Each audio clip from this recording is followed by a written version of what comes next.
Hello everyone and welcome back. In this video, we will learn how to create a report in Excel and export it as a PDF. Let's begin to learn creating a report.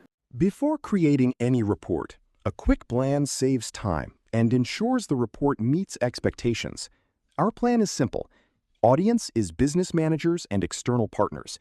Content is January versus December 2019 sales comparison. Format is a table and chart exported as PDF, so it can be opened on any device. Now let's create the report.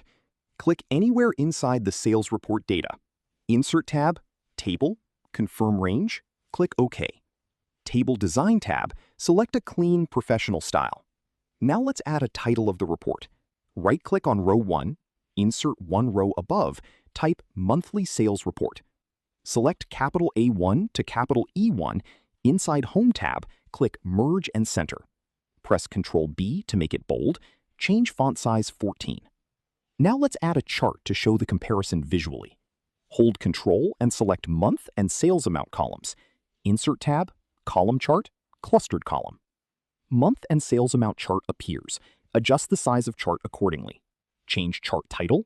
Inside Chart tab, click Chart Title, then select Edit Chart Title. Type January versus December 2019 sales. Now drag chart below the table.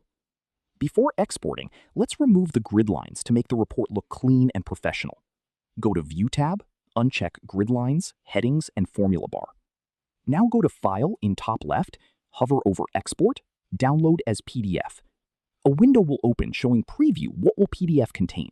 Check it if all things are good. In top right, click Download. PDF is downloaded and ready to share.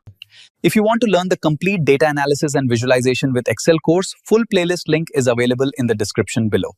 Subscribe for more content like this and start your prep today.